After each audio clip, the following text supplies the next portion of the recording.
Hola, ¿cómo estáis? Espero que bien. Vamos a continuar con otro vídeo acerca de la teoría de Nietzsche, presentando diferentes conceptos importantes para poder abordar definitivamente nuestra obra, que busco de los ídolos, con mayores garantías de que entendamos su contenido, ya que hemos dicho y repetido muchas veces, y lo vamos a seguir haciendo, su contenido es complicado, profundo, metafórico, muy literario, y por lo tanto tenemos que tener una serie de ideas claras para poder abordarlo con garantías de poder entenderlo con tranquilidad o de la mejor manera posible cuando tengamos que abordar el texto, ¿vale? Si os parece, vamos a empezar por una imagen, ¿vale? Recordad, love your enemies because they bring out the best in you. Ama a tus enemigos porque ellos sacarán lo mejor de ti. ¿Vale? Esta sentencia viene muy bien a representar ese espíritu o esa actitud ante la vida que es la que defiende Nietzsche. Una actitud ante la vida, ¿cómo decirlo?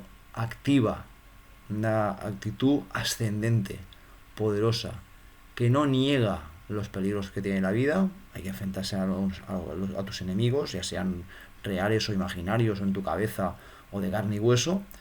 Y eso, para Nietzsche, es la única manera de crecer. Aquellos que rehuyen el peligro, que rehuyen sus responsabilidades, que rehuyen aquello que les causa temor, nunca podrán llegar a crecer y muy al contrario se empequeñecerán y se quedarán en su zona de confort, en su comodidad y no serán más, que es la auténtica obligación de todo ser superior como debe de ser el ser humano, ¿vale?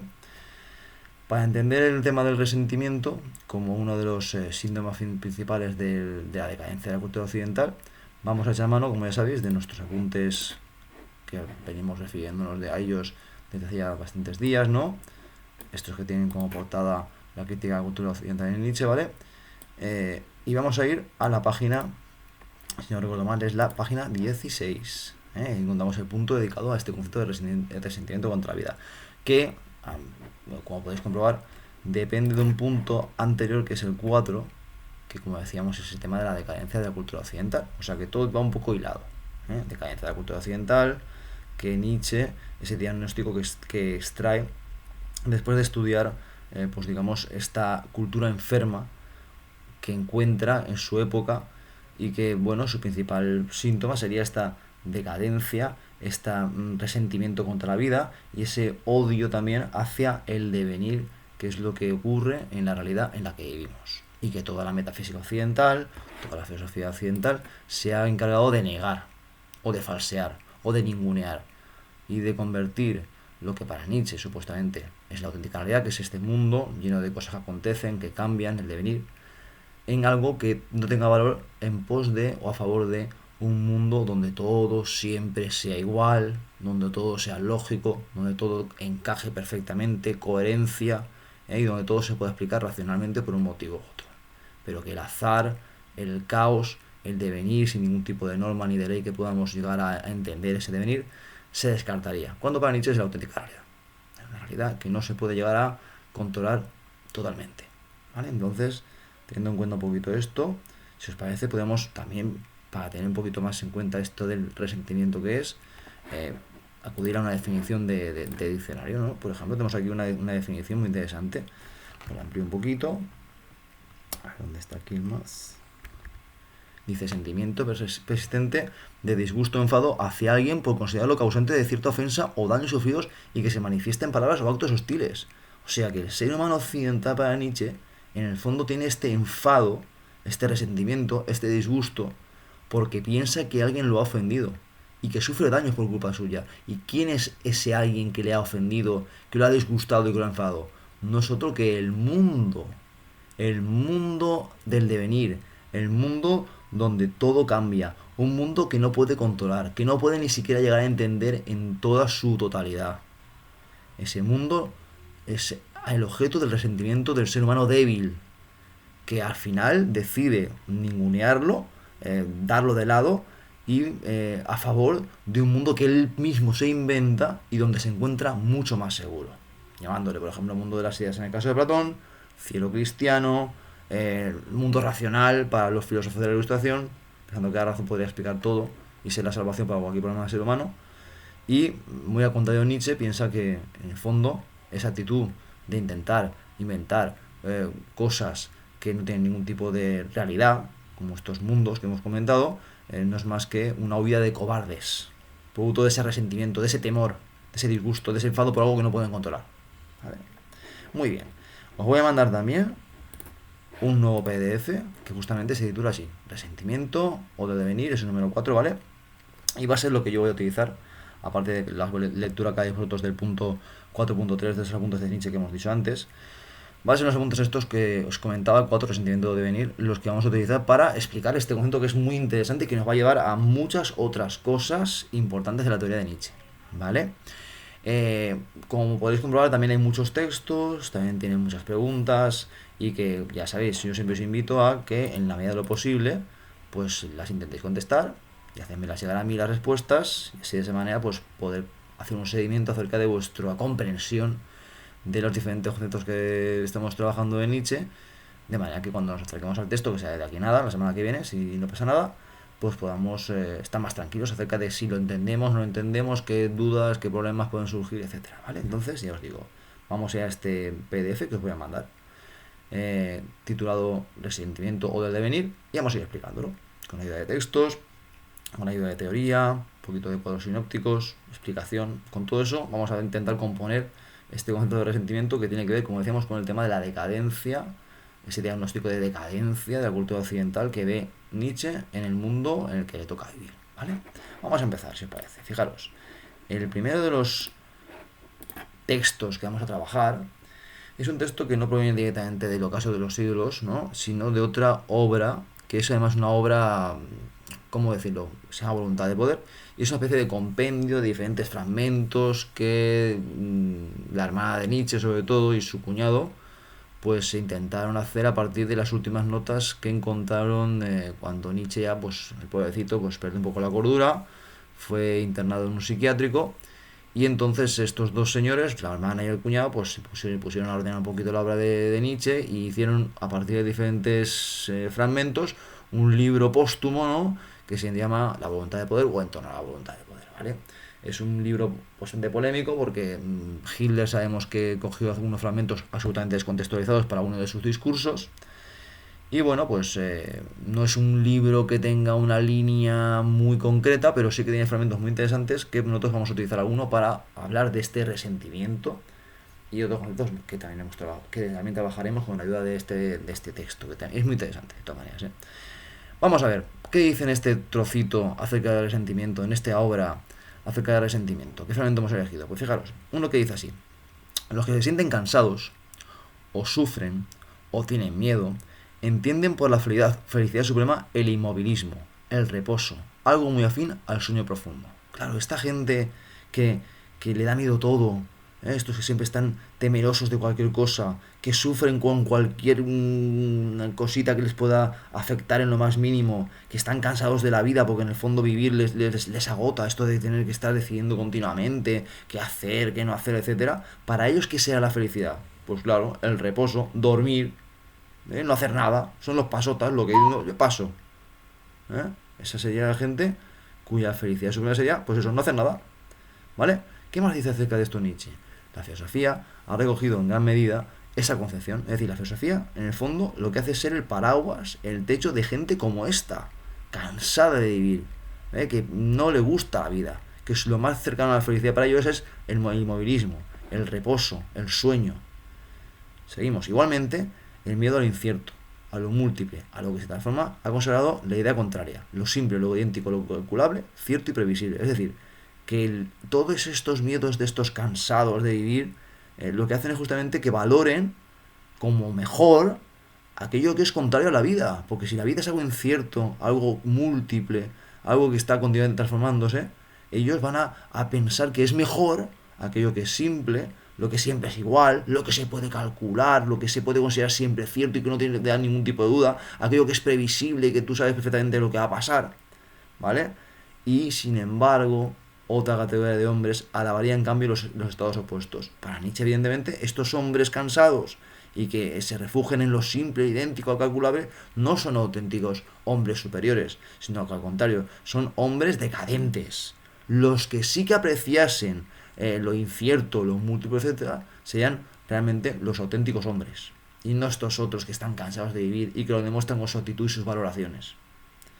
Vamos viendo el resentimiento. ¿Quiénes sean los resentidos? Evidentemente estos cansados son los resentidos con la vida, porque la vida les cuesta mucho, es muy cansado para ellos vivir, mientras que los que son fuertes, los que tienen una actitud vital ascendente, ellos no tienen miedo de cansarse, de hecho les gusta ponerse a prueba continuamente. Vaya. Por tanto, como decíamos, la cultura occidental niega la vida por resentimiento contra ella, porque es muy agotadora. Entonces, detrás de todas estas metafísicas que hemos visto a lo largo de la historia de la filosofía, pero también detrás de la religión y de la moral de nuestra cultura, incluso también de la ciencia, en todas ellas está este resentimiento y este odio hacia la vida, porque todas son intentos de acotar, de controlar, de racionalizar, de analizar y de intentar conocer hasta el mínimo a la realidad, cuando en el fondo esa realidad está continuamente cambiando y nos supera, ¿vale? Entonces, el hombre de la cultura occidental no es suficientemente fuerte para asumir el dolor, el cambio y la contradicción de este mundo, y por ello lo que hace es inventarse otro mundo, otra explicación, otra narrativa, ¿vale? ¿Por qué? Porque la vida no es como a él le gustaría que fuese. La vida le da miedo realmente, ¿vale? Un miedo que además se convierte en odio, en resentimiento, en deseo de venganza contra ella y contra todo aquel que sí que es capaz de afirmarla. Por eso al fuerte lo van a siempre intentar ningunear, lo van a intentar siempre, pues, de alguna manera dejarlo mal, para que de esa manera él se crea que es inferior o que hace algo mal y cambie su actitud y vaya con el rebaño, que es el que le impone la manera que supuestamente es correcta de comportarse y de tratar con la vida. Vamos aquí dando pequeñas pinceladas, como decíamos, acerca de lo que es el resentimiento y el hombre resentido para Nietzsche, ¿no? Este hijo de la decadencia. Más textos, venga. En este caso es otra obra donde hemos traído este pequeño fragmento que se llama Ecce Homo, ¿vale? Del capítulo 8. ¿Qué dice aquí? Dice, se ha inventado el concepto Dios como concepto antitético de la vida. Cuidado, Dios como la antítesis, como lo contrario de la vida. Y en ese concepto se ha concretado la horrible amalgama de todo lo nocivo, todo lo venenoso, todas las calumnias y odios que puedan acumularse contra la existencia. Es decir, que Dios representa todo lo contrario de la vida. Todas las mentiras que se pueden inventar, todas las fake news, todos los odios, todo lo que se pueda inventar contra la vida, eso lo encarna la figura de Dios que el judeocristianismo ha puesto como estandarte durante toda su historia. El concepto de más allá, por ejemplo el cielo cristiano o el mundo verdadero, han sido inventados para desvalorizar el único mundo existente, que no es otro que este, para no dejar a nuestra realidad terrena ningún objetivo, ninguna razón, ningún deber, es decir, para quitarle todo sentido, ¿vale? Han quitado el sentido a este mundo, que es lo único que tiene realmente sentido, que es la carencia de sentido, es su propio sentido, y de ahí se ha inventado un mundo que está más allá, que es el mundo verdadero, donde estos resentidos, estos cobardes, estos débiles, se sienten mucho más cómodos que en este mundo donde están expuestos al continuo cambio, al devenir, al no saber exactamente a qué atenerse, y por tanto lo intentan desvalorizar, quitándole todo tipo de sentido, ¿vale? Como decíamos. Bueno.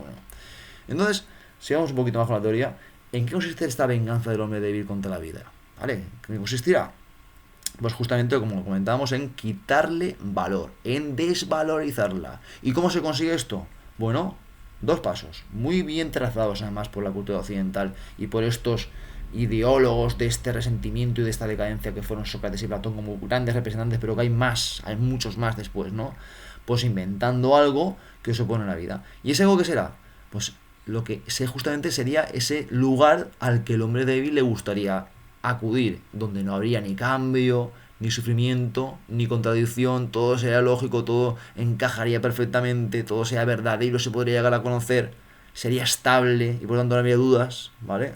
Fijaros, ¿no suena esto? Puede ser desde el cielo cristiano hasta el mundo de las ideas, o ese uso de la razón que hacen los ilustrados, o el propio Descartes, que también conocéis y que también pensaba que con la razón podría llegar a entender todo perfectamente, ¿vale? Y además, a este algo, llámese como se llame a lo largo de la historia, ya hemos dicho, pues eso, mundo de las ideas, cielo cristiano, la razón ilustrada, como queráis, pues hay que darle siempre más importancia que a la vida misma. Es decir, que es mucho más importante este lugar inventado, Le han dado más valor que a la propia vida, ¿vale? De esa manera el hombre débil lo convierte a este modelo impostado de vida, no real, ¿vale? Que no es la vida misma, en un modelo desde el cual juzgar negativamente a la auténtica existencia porque no puede controlarla. Y es mejor para él inventarse una que sí que controla, por muy falsa que sea, antes que aceptar que no puede comprender lo que tiene delante. Esta es una de las conclusiones más radicales. Fijaros si esto nos está enseñando un ser humano absolutamente decadente, resentido, que odia es el mundo donde realmente vive y que prefiere inventarse un mundo falso porque resulta que le es más cómodo para sus temores. Es como una especie de enfermo mental. El ser humano occidental es un enfermo mental. Platón no era un esquizofrénico, se inventaba un mundo. ¿Dónde está ese mundo, Platón? No existe, existe solamente el mundo sensible, el mundo que nos da los sentidos. Tú te inventas otro porque te conviene. Y por eso dices que existe. E intentas además quitarle sentido a este mundo, dándole más sentido al otro cuando el otro ni siquiera existe. Resentimiento. Temor. Estamos ahí bien. Odio hacia el devenir. Es lo que esconde esta actitud de resentido realmente. Sigamos un poco más. Otro texto, ¿vale? En este caso también de voluntad de poder, ¿vale? Psicología de la metafísica. Vamos a analizar la psique, la mentalidad de los metafísicos. ¿Qué dirían? Fijaros como también en este fragmento se ve muy bien el estilo literario de Nietzsche, ¿no? Este mundo es aparente. Hay por consiguiente un mundo verdadero. Es decir, que si el metafísico, el cobarde, el que se tiene que inventar una trola para poder estar más cómodo y prefiere vivir en ella, ¿vale? ¿Qué dice? Este mundo, en el que vivimos, es aparente. Pues al consiguiente hay un mundo verdadero, ¿no? Ese mundo me lo invento. Este mundo es relativo, por consiguiente hay un mundo absoluto. Este mundo es relativo porque nada es lo que parece, o lo que puede ser bueno para otras cosas puede ser malo, y viceversa, lo justo a veces es injusto, lo bello a veces es feo. Bueno, pues si eso es así, en el mundo de verdad, en el mundo de verdad es todo siempre igual, es absoluto. Si este mundo en el que vivimos es contradictorio, en el mundo de verdad, el auténtico, no hay contradicciones. Es todo perfectamente lógico. Si este mundo está sometido al devenir, continuamente cambiando, en el otro no. En el otro es todo absolutamente estable. Es el mundo de la esencia, donde encuentras la auténtica razón de que la realidad sea como es. ¿Vale? El motivo inspirado de estos razonamientos es el sufrimiento. Claro, el sufrimiento, la huida de este sufrimiento es el que impele a este débil a inventarse ese otro mundo que es justamente lo contrario, lo antitético a la vida. En el fondo, es el deseo de que exista semejante mundo. Eso es lo que le lleva, el deseo cobarde de inventarse esa cosa. De la misma manera, el odio a un mundo que nos hace sufrir se expresa en el hecho de imaginar otro mundo mejor. Es el odio a ese mundo, al sufrimiento, la huida del sufrimiento. El resentimiento de los metafísicos contra la realidad es aquí creador. Es decir, que ese resentimiento, ese odio hacia el auténtico mundo del devenir, ¿vale?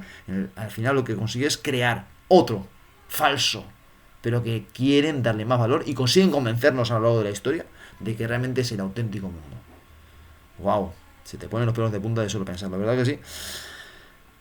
Resumen. ¿Cómo lo ha hecho? La metafísica. Platonismo. Inventa el mundo de las ideas. Es un mundo donde todo está sujeto al devenir y no puede ser catalogar por la razón. Por tanto, el auténtico mundo sí que se puede catalogar por la razón y es un mundo donde todo es estable. Es el mundo de las ideas donde siempre está todo igual y además que es la causa de que este mundo sea como es. ¡Voilà! O sea, que no solamente este mundo es falso, sino que encima el otro es auténtico y es el motivo de que este tenga algo de realidad. Vaya tela. Platón, ¿cómo lo consigue? Darle la vuelta a la auténtica realidad según Nietzsche. Cristianismo, otro de los grandes representantes del resentimiento del que estamos hablando. ¿Cómo lo hacen los cristianos? Inventan una vida en el más allá. ¿Vale? El cielo, si te portas bien, si eres manso, si eres una persona servil y cumples con los mandamientos y lo que te mandan continuamente, oye, irás más allá, ya no habrá sufrimiento, ya habrá acabado, esto es un valle de lágrimas, luego viene el paraíso. Y además también inventa un Dios que es el que juzga, como buenos o como malos, a los seres humanos, atendiendo a su seguimiento de esta moral que nos impone, ¿vale? Y que el premio sería este mundo de tranquilidad, de paz, en el paraíso. Y los malos, pues, serían castigados, ¿vale? Otro ejemplo de resentimiento, más moderno, más contemporáneo a la época de Nietzsche, un poquito anterior, que es la Ilustración, donde ya no hay fe o por lo menos se desustancializa la fe en Dios cristiano, pero se sustituye por otra diosa que es la razón, ¿vale? Donde la razón se convierte en fuente de valores y de verdades y que se piensa que, bueno, que no tiene límites, que puede explicarlo todo, que bien guiada puede llegar a ser la herramienta con la que el ser humano pueda comprender el mundo, ¿vale? Y que nos da seguridad. La razón cura. Si tenemos razones, nos curarán. Lo que no entendemos, lo que nos crea desazón, es aquello que no puede ser explicado racionalmente. Fijaros, es un síntoma de nuestros tiempos actualmente. Hasta hace 2 días pensábamos que nuestra capacidad racional nos garantizaba un progreso infinito y que éramos capaces de controlarlo todo. Incluso hasta el punto de poner a nuestro propio planeta en peligro. Cantidad de problemas a nivel climatológico, meteorológico, provocados por la acción del ser humano y de su desarrollo racional, que ha tenido diferentes consecuencias en la industria, en diferentes parcelas, y que su impacto a nivel medioambiental y climatológico estábamos viendo que era importante. Y de repente aparece algo llamado coronavirus y todo lo que sabemos no sirve para nada. Estamos ahora mismo en la incertidumbre. Es justamente esa sensación de incertidumbre la que no podemos llegar a controlar y la que enseguida salen los expertos a contarnos por qué pasan las cosas. Y nosotros los escuchamos con nuestras orejitas bien abiertas, porque si entendemos algo nos quedamos más tranquilos. Lo que nos pone nerviosos es pensar que hay muchas cosas que no se saben. Eso es lo que nos pone nerviosos. Nos pone nerviosos no conocer la incertidumbre, la mutabilidad, el cambio, aquello que no es controlable. La ciencia, la razón, nos dan seguridad porque de repente lo convierte todo en categorías comprensibles, en leyes, en normas, en explicaciones que todo el mundo puede llegar a entender. Si algo no se entiende, es cuando tenemos realmente problemas. Bueno, sigamos un poquito más. Otro texto, también de la voluntad de poder. ¿Veis? Decía que este texto iba a ser bastante provechoso para el día de hoy. Historia lamentable.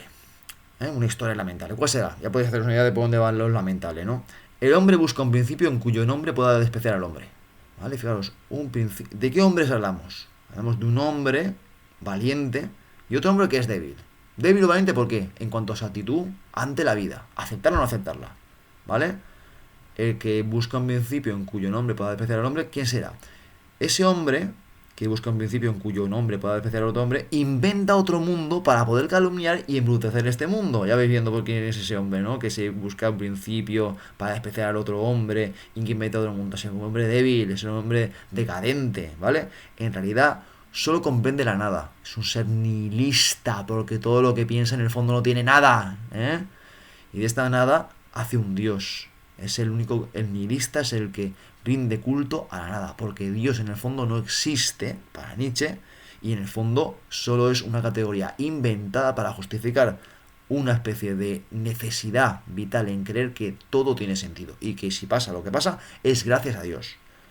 Una verdad destinados a juzgar y condenar la existencia. Dios, los conceptos de verdad, en el fondo, los conceptos metafísicos, están destinados a juzgar, a valorar y a condenar la existencia real, auténtica, que es la de un mundo en continuo devenir y que no se va a ajustar a las categorías lógicas que la filosofía y la metafísica ha intentado imponer a esta vida. Vaya tela. Seguimos. Odio al devenir, ¿vale? Resentimiento. Odio al devenir. Veamos ahora, sí, un trocito de texto del texto que tenemos que leer, del Juego de los Ídolos, del segundo capítulo, ¿vale? De la razón en la filosofía. ¿Qué dice aquí? Vamos a ver, esto lo leemos, pero vamos a avanzar un poquito. Aquí aparece una metáfora muy interesante, veréis. Usted me pregunta, ¿qué cosas son idiosincrasia en los filósofos? ¿Qué es lo que lo representa? ¿Qué característica tienen así como muy, muy particular y que los caracteriza como conjunto? Por ejemplo, su carencia de sentido histórico, su odio a la representación misma del devenir, su egipticismo, fijaros, cosas propias de los filósofos.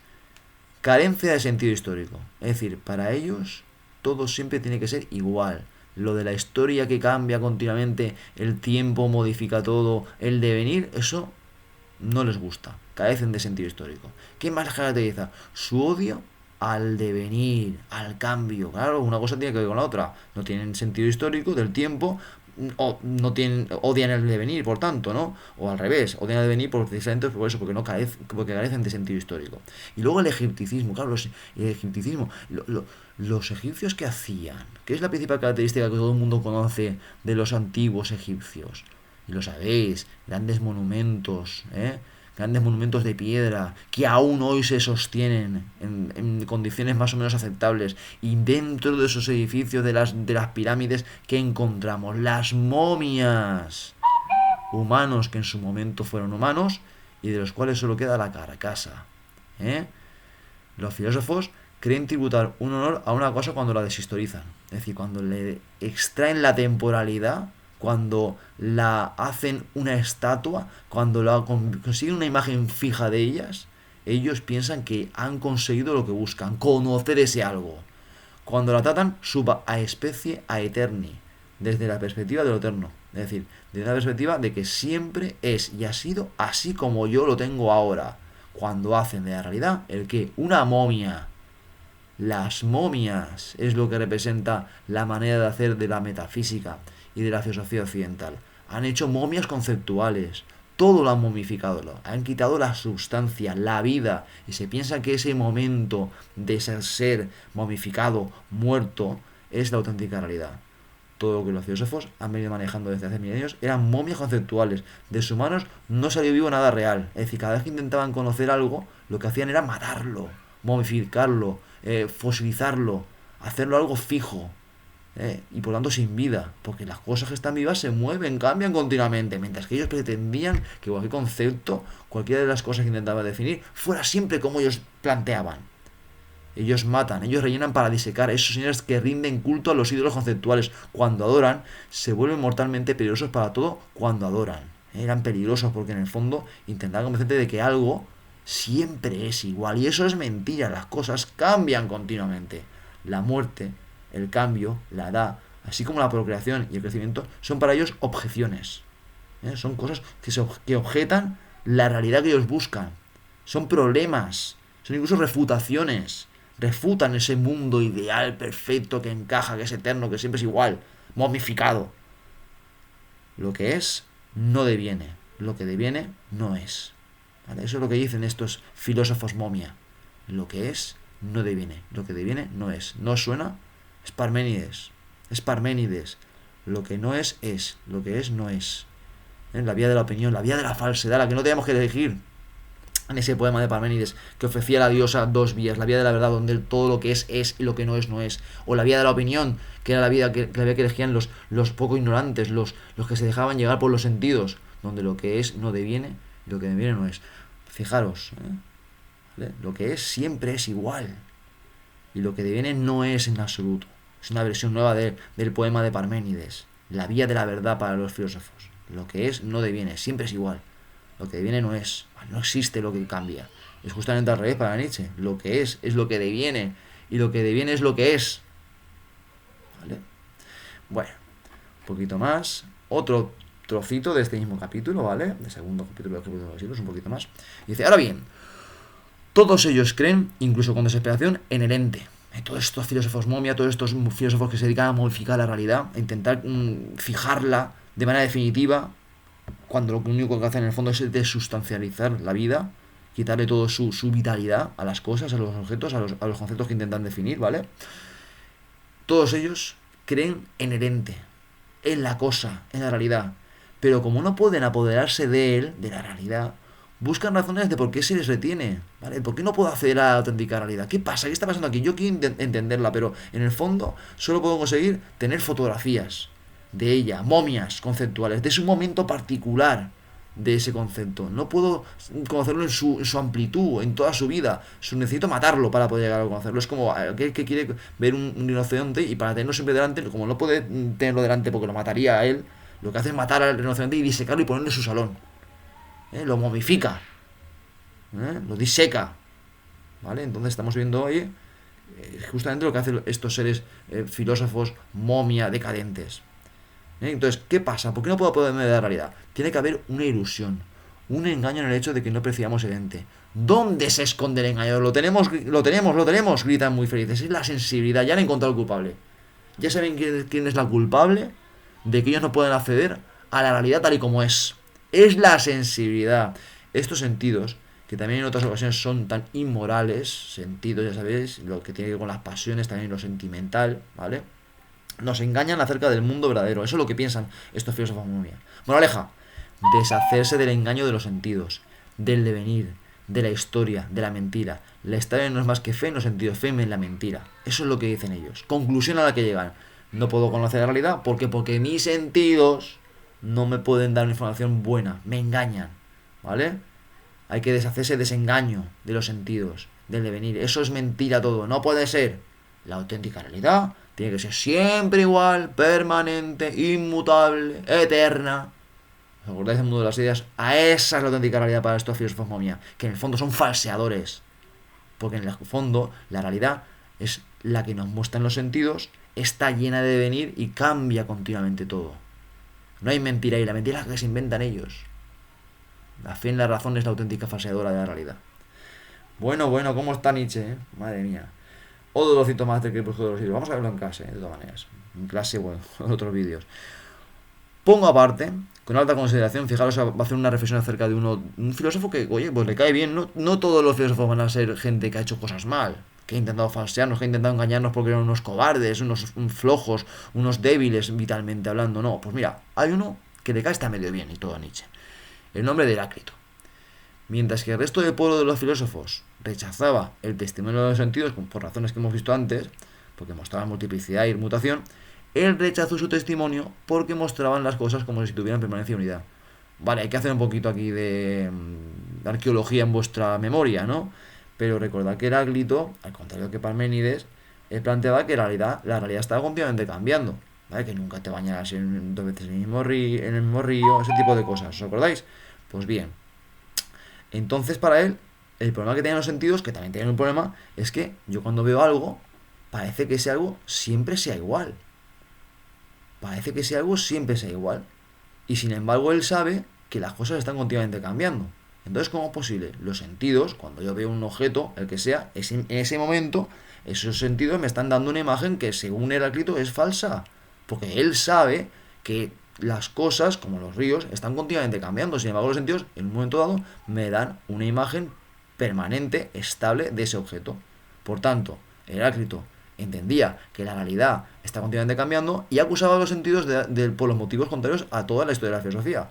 Unos decían, Platón, Parménides, todos estos, que los sentidos nos engañan porque nos muestran una realidad que está continuamente cambiando, y sin embargo Heráclito decía que los sentidos nos engañan porque nos muestran justo lo contrario, una realidad que es estable. ¿Qué más? Estos no mienten ni del modo como creen los eleatas ni como creía él. No mienten en modo alguno. Tercera postura, la de Nietzsche. Los sentidos no mienten. Los sentidos no mienten, nos muestran la realidad tal y como es. Esa es la gran superación de Nietzsche. Supera a la filosofía tradicional que niega los sentidos porque nos da una imagen como muy inestable de la realidad y que no le gusta porque buscamos la permanencia. Niega a Heráclito porque dice que los sentidos nos muestran justo lo contrario, una realidad estable, y él aboga por confiar en los sentidos porque son los únicos que nos dan una auténtica visión de cómo es la realidad. Algo continuamente cambiando. Es así. Nadie nos engaña, los sentidos no nos engañan. Vamos, que ya llegamos al final. Último trocito del Crepúsculo de los Ídolos, ¿vale? Para que veamos esto del odio al devenir, que es un motivo de resentimiento, ¿no? Lo que nosotros hacemos de su testimonio, de los sentidos, eso es lo que en primer lugar introduce la mentira. Por ejemplo, la mentira de la unidad, la mentira de la causalidad, de la sustancia, de la permanencia. La razón es la causa de que nosotros falseemos el testimonio de los sentidos. Es la razón la culpable. Los sentidos no, los sentidos nos dan información verídica y es ella la que se encarga de falsearla. Es decir, si los sentidos nos dan multiplicidad, cambio continuo, etcétera, ella, la razón dice, no, aquí hay que buscar la unidad. Si cuando vemos algo que un día es de una manera, otro día de otra manera diferente, al final la razón dice, no, todo es lo mismo, es la misma cosa, la causalidad es la misma cosa, ¿no? Por mucho que haya cambiado, eso es la misma cosa, por mucho que tú cambies de 5 años a 30 y de 30 a 60, en el fondo tú eres la misma cosa, puede que haya cambiado tu aspecto, pero en el fondo eres el mismo señor, la misma señora, ¿vale? Y así con todo, los sentidos, la razón, las va a falsear, ¿vale? Siempre que muestran el devenir, el perecer, el cambio, los sentidos nos mienten. Eso es lo que dice la razón. Pero Heráclito tendrá eternamente razón al afirmar que el ser es una ficción vacía. El mundo aparente es el único. Fijaros que el uso es entrecomillado. ¿El mundo aparente para quién? Para los filósofos momia, para Platón. El que él tachaba de mundo aparente es el único que realmente existe. El mundo verdadero no es más que una mentira de idea. Ese mundo de las ideas, ese más allá, ese mundo racional, donde se residen las verdades, la auténtica realidad, no es más que una mentira añadida, inventada por gente cobarde que no es capaz de aguantar la existencia en un mundo caótico, prácticamente inabarcable, que nos supera, que es incomprensible en muchísimos aspectos y que el ser humano, como se siente absolutamente ansioso por su seguridad, es temeroso, es cobarde, es débil, pues intenta salvarse inventando un mundo donde se encuentra seguro y de esa manera puede comprenderlo todo a pesar de que sea todo mentira. ¿Qué tal? Espero haberos ayudado y os digo, os lo mandaré de aquí a nada este PDF junto con el link a este vídeo en nuestro canal de YouTube. Espero no haberos mareado mucho. Ánimo con Nietzsche, es complicado, es durete, ¿no? Pero bueno, yo creo que con las explicaciones de hoy y que las que vamos a dar estos días, pues poco a poco vamos creando un dibujo de Nietzsche, creando una especie de clave de piedra roseta para poder entenderlo mejor, a qué se refiere con todas estas metáforas, esta manera de escribir tan curiosa, tan pasional, tan basada en la realidad que cambia, y su propio lenguaje es muy representativo de la filosofía del mismo, porque vemos que es un lenguaje vivo, que no define nada, sino que intenta mediante las palabras que nosotros nos creemos una idea acerca de lo que él pretende transmitirnos. Posiblemente es una manera mucho más real de entender la realidad que la de otros señores que nos intentan imponer una propia visión, que también es muy interesante por supuesto, pero que Nietzsche deja ese papel en el propio lector. Él te da pistas, te invita a pensar, te invita a romper con los esquemas. Eso es lo interesante, que rompe con los moldes de la filosofía hasta entonces y se supone que es un sujeto revolucionario. El ser humano crea su filosofía a partir de la lectura de textos como por ejemplo estos y que vamos poco a poco componiendo un pensamiento, que es el de Nietzsche, pero que nosotros tenemos que estar activos, tenemos que componerlo, somos los que tenemos que coser esos retazos, darle un sentido que aparte, la única garantía de que sea el auténtico es que lo entendamos y que sepamos exactamente a qué se refiere Nietzsche, ¿vale? Nos vemos.